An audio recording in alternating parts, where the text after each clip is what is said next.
Alors, on avait une question que nous a envoyée Veine de Vie. J'ai résumé la question. En gros, il a une dizaine de poussins en éleveuse. Il a mis, donc j'imagine que c'est dans un endroit à part qui n'est pas encore au poulailler.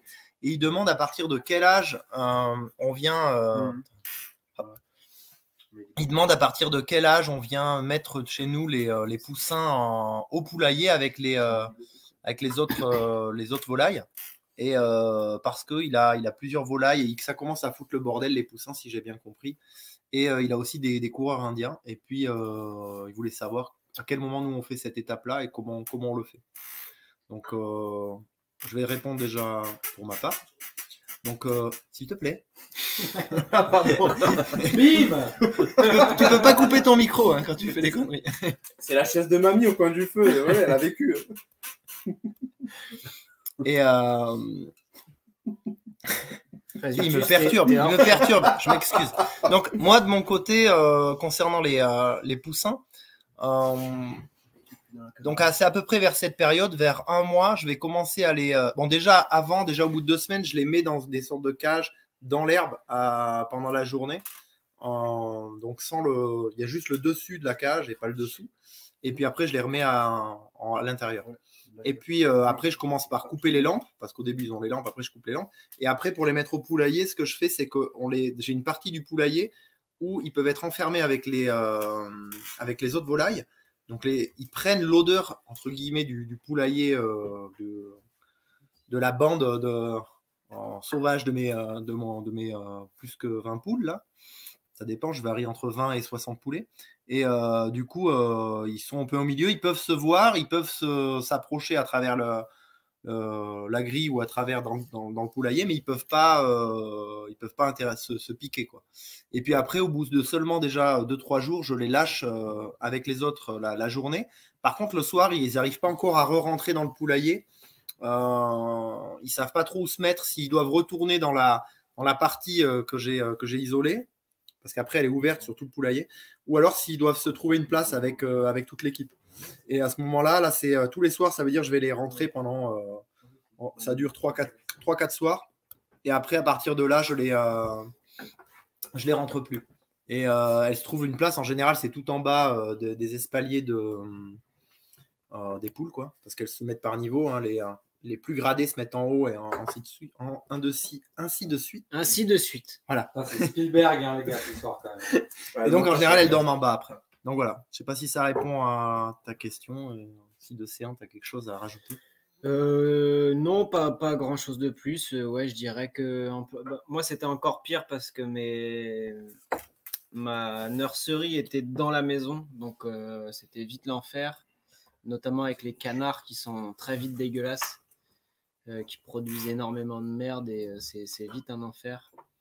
Mais par contre, à l'hiver là, je dois refaire mon poulailler et c'est clair que je vais prévoir dans le poulailler directement un espace nurserie. Qui fait qu'au bout d'une semaine ou deux, je puisse les laisser dehors parce que là, c'est pas gérable, les amener dans la maison et tout.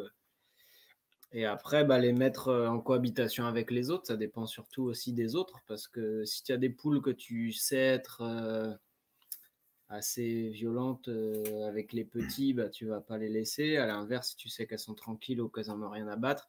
Les canards, par exemple, ils en ont, en tout cas, les miens, ils n'ont rien à battre des petits, des poussins, etc. Donc, en fait, il faut essayer de s'adapter, les mettre, regarder, essayer d'avoir peut-être des grillages où les poussins peuvent aller, mais aussi se mettre à l'abri s'il y a besoin. Faut observer, savoir comment ça peut fonctionner, quoi. Par rapport au canard, en fait, j'ai un collègue là, qui en a à la maison, c'est Canard de Barbarie. Et du coup, il a eu une portée là, il y a eu 5-6 canetons. Et il les avait isolés du coup dans une partie de son enclos là, avec la mère. Et à partir d'un mois à peu près, il a commencé à les laisser vadrouiller avec les autres. Et un jour, il m'appelle, il me dit j'en ai un qui est mort. Donc il dit bon, il ne savait pas trop, bon ok. Le lendemain, 2, 3. Et en fait, il a vu au troisième, il a vu ce qui s'est passé. C'est une autre canne qui était dans l'enclos, du coup, qui commençait à les laisser se mélanger, qui a attrapé le caneton quand il est passé et qui l'a défoncé par terre, quoi. Donc il sait pas, enfin du coup il les a re-isolés, mais il sait pas, enfin peut-être jalousie qu'elle elle est pas, enfin il sait pas trop d'où vient ce comportement, mais tu vois le canard, il a défoncé quoi, et du coup il en a perdu 3 comme ça quand même, avant de s'en rendre compte. Ça peut aller vite, ouais. De toute façon avec les animaux, faut être très observateur et savoir que oui, ça peut aller très vite. Hein. Moi j'en ai qui sont morts juste parce que ils avaient réussi à passer un grillage, la mère n'a pas réussi à suivre. Et ils ne sont pas retournés s'abriter sous elle, et du coup, ils sont morts de froid. Hein. C'est vrai qu'après, une fois que tu les sors, par contre, ça a vite fait de tourner au drame. Quoi. Et pareil, une autre expérience perso. À l'époque, j'allais à un terrain d'un collègue, là, et il y avait un canard de Barbarie dans un poulailler. Et donc, il y avait eu des poussins. T'es bien cerné, je crois. Et en fait, les poussins, ils étaient passés devant le canard. On était à côté, on a halluciné en fait, et le canard, il a chopé un poussin comme ça, cache. Il l'a avalé, Ok. Le poussin. Il prend one shot. Qui Le canard. Ah, ok. Il a avalé un poussin comme ça, il a sud, bouffé direct quoi. C'est un canard de Barbarie. Ouais. C'est barbare. On a halluciné, et le poussin, plus poussin. Ça, c'est chaud quand même, j'ai l'impression, c'est ce genre de canard là. Je sais pas, non, vous en avez vous des canards de Barbarie? Des canards violents? Non. Il en a des sélection canards de Barbarie. naturelle. Non, j'en ai pas. C'est des. pas de Barbarie? Non. C'est de Poméranie. Poméranie, ouais. C'est Poméranie. Ouais, moi, tout ce que je parle, c'est Poméranie et puis Coureur indien. Tout ce que je parle, c'est Barbarie par contre. En fait. Ok. Barbarie, barbare, tu vois, tu sais pas. C'est sauvage, quoi. Ouais, peut-être. Ouais, sûrement, peut-être, sûrement. je sais pas, hein, mais tu vois. En général, les mots ne viennent pas de nulle part. Ouais, c'est 2 retours que j'ai en tout cas, c'est sur cette variété-là, cette race-là. Alors, question de Ben. Un de vous a-t-il déjà testé la tour de pommes de terre? J'aimerais exploiter 1 mètre carré de mon balcon l'année prochaine. T'avais voulu, Mike, non? Ouais, moi j'ai essayé, mais je m'y suis fait que ce que j'avais. Donc je l'avais fait dans une poubelle en métal. Bon, ça n'avait pas du tout fonctionné parce que placé au soleil, le métal avait chauffé, donc puis il avait plu entre temps, ça avait un peu macéré malgré les trous que j'avais fait à la base de la poubelle quoi, pour évacuer l'eau. Ça sentait autant que la roubine derrière chez toi, quoi. Ouais, c'était horrible. Ça sentait les ragots. C'était horrible. Donc ouais, s'il faut le faire, je pense qu'il faut quelque chose d'assez large. Après, ça peut se faire sur un balcon aussi, hein, mais des fois, il y a des choses qui se vendent là, qui sont un peu adaptées à ça. Je pense pour pas beaucoup, on peut s'équiper.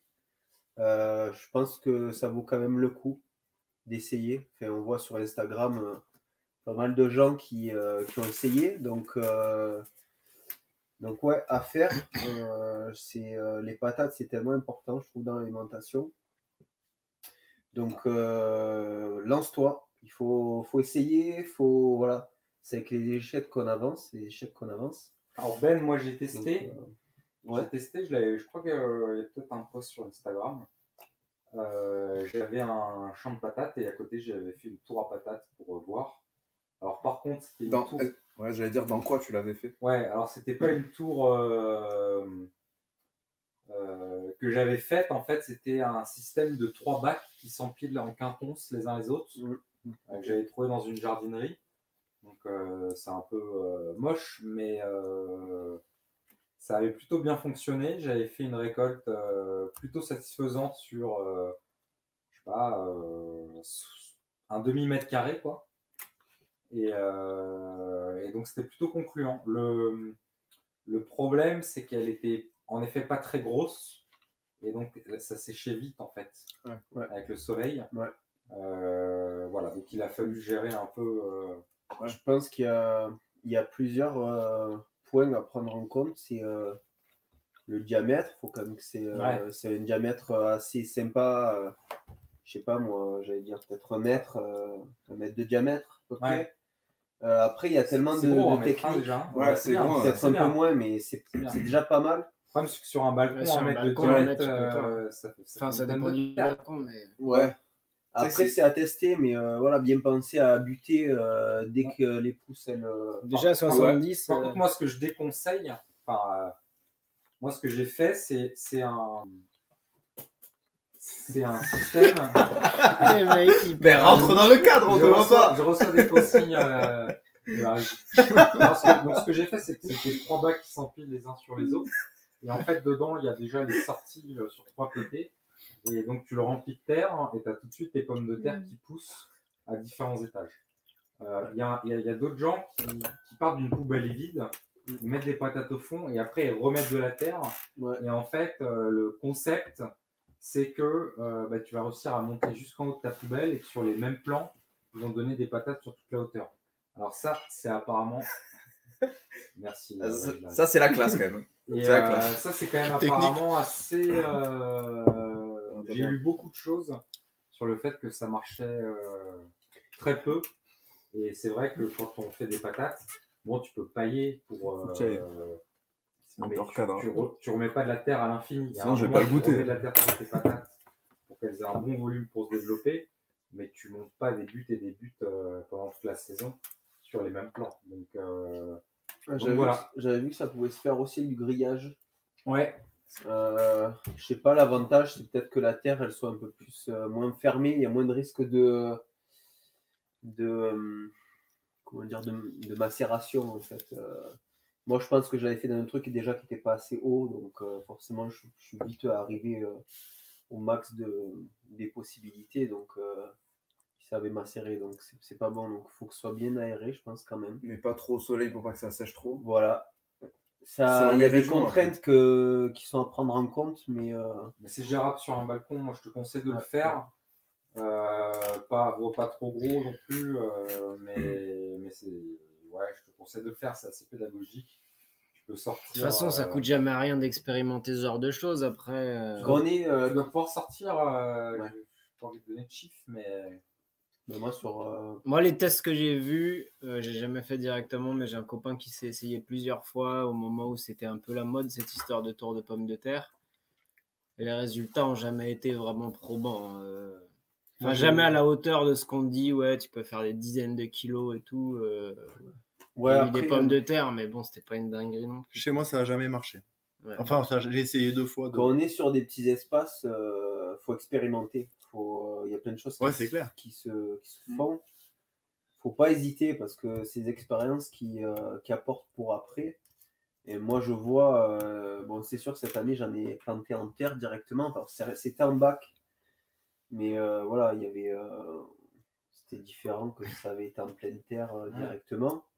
Mais j'ai quand même eu des bons résultats et j'ai vachement appris de cette mauvaise expérience de la tour de pommes de terre. Voilà, et on comprend aussi le légume, comment il se développe aussi derrière. Et on ne fait pas les mêmes erreurs. Et donc, vas-y, faut tester. C'est clair. Non, mais en plus, je suis d'accord. C'est pas pour les. Même si tu as récolté 5 kilos, ça va pas te faire l'année pour ta famille. Mais en tout cas, sur ton balcon, ça te fait une expérience et c'est l'intention aussi qui est derrière. Ouais, et puis que tu mangeras, c'est content quand même. Et pour les enfants, aller chercher les patates, ça n'a pas de prix, tu vois. Ça vaut 20 ou 30 kilos de patates, tu vois. Quand ton fils va aller chercher une patate dans la terre lui-même, ça a son prix. Faut faire gaffe quand même pour les petits parce que ça nique bien les ongles quand même. Sinon, ça va. Non, mais c'est clair que Ben, si tu avais un jardin et que tu nous disais, ouais, cette année, je veux faire 10 tours à patates, machin, je te dirais, bon, à mon avis, tu aurais plus vite fait de mettre tes pommes de terre en terre normalement. Mais là, si là, sur ton balcon, si tu as cette possibilité-là, fais-le, expérimente, tu verras. Après, c'est clair, t'attends pas à ce que certains promettent sur YouTube des résultats complètement hallucinants, la tour à patates, c'est comme plein d'autres trucs, ouais, c'est génial, c'est l'avenir et tout. À mon avis, c'est des conneries. Hein. On ne fait pas rêver, Ben. Désolé. Mais non, mais justement, je préfère lui dire que c'est pas dingue et que ça vaut le coup. Et qu'il faut essayer, que peut-être que ça va bien marcher, plutôt que moi, je te dis, j'ai un copain qui l'avait fait en regardant toutes ces vidéos et il espérait des récoltes hallucinantes et en fait, voilà, c'était ridicule, quoi. Donc, par contre, en effet, tu vas en tirer des choses sur le cycle de la pomme de terre, sur plein de trucs. Et voilà, essaye. Ça te gratte ? Ça me gratte. Ça me gratte.